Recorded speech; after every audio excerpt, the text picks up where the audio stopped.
Hoje, a gente vai mergulhar num assunto que, olha, gera muita conversa. Vamos falar do cetorolaco, um analgésico super potente, sabe? Mas que tem toda uma fama por trás, uma reputação, digamos, complicada. Pensa só, quando bate aquela dor forte, aquela dor aguda mesmo, qual é a primeira coisa que vem à cabeça? O que eu tomo para isso passar logo? É sempre essa briga, né? A gente quer que a dor suma para ontem, mas ao mesmo tempo fica aquela pulga atrás da orelha sobre a segurança do remédio. Então vamos lá. É aí que entra o cetorolaco. Ele é o que a gente chama de analgésico não opioide. Só que ele é bem forte. É para aquelas dores de moderadas a severas, sabe? Mas o X da questão é esse. A segurança dele sempre foi um tópico, bem, polêmico. Para simplificar, o que ele é um anti-inflamatório, mas não um qualquer, é um daqueles bem potentes. O poder dele para aliviar a dor é tão grande que chega a ser comparado com alguns opioides. Só que tem uma regra de ouro, uma regra importantíssima. O uso tem que ser por um período curto. Beleza, mas aí fica a pergunta. Como a gente sabe se um remédio é seguro de verdade?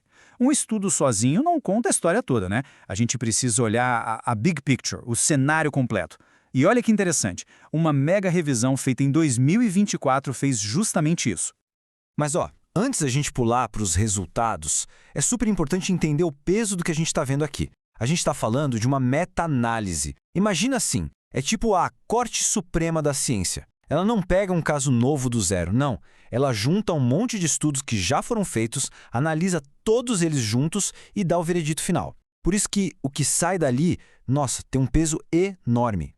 E essa meta-análise aqui não foi pouca coisa não, foi gigante. Foram 50, é isso mesmo, 50 estudos clínicos diferentes, todos eles analisados juntos, com a mesma lupa, para finalmente ter uma resposta clara sobre a segurança do cetorolaco.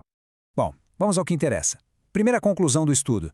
Uma dose só de cetorolaco, sim. Ela tem um risco maior de dar efeito colateral do que um placebo, aquela pílula de açúcar, sabe?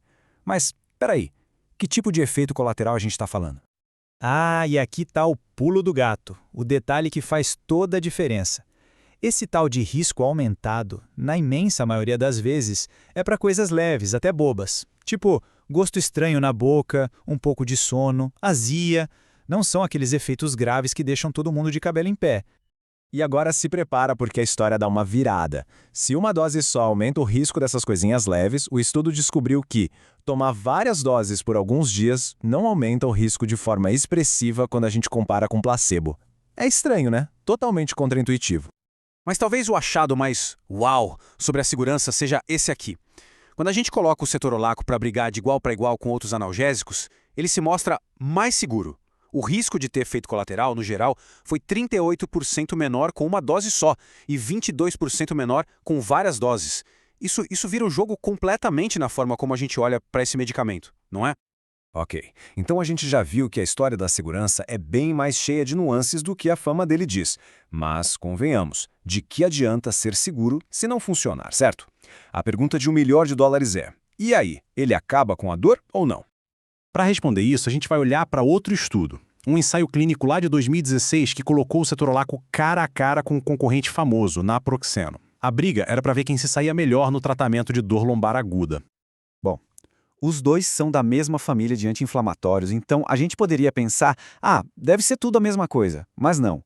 O estudo achou uma diferença, e que diferença? Primeiro, vamos ao resultado geral. Olhando o quadro completo, depois de 5 dias de tratamento, o alívio da dor foi praticamente o mesmo para os dois. Deu empate técnico. Só que quem está com dor aguda não quer saber do resultado em 5 dias, quer. A pessoa quer alívio agora. Então a pergunta que realmente importa é, qual deles age mais rápido? E a resposta está bem aqui na nossa cara. Na primeira hora depois de tomar o remédio, olha isso, quase 25% das pessoas que tomaram cetorolaco já sentiam melhora. E no grupo do naproxeno, só 6,5%. É uma diferença absurda, quase 4 vezes mais eficaz logo no comecinho. Ok, então, vamos juntar as peças do quebra-cabeça agora. De um lado, a gente tem toda aquela informação sobre segurança, daquela meta-análise gigante. Do outro, esses dados sobre a velocidade e a eficácia do outro estudo. O que essa combinação de informações nos mostra?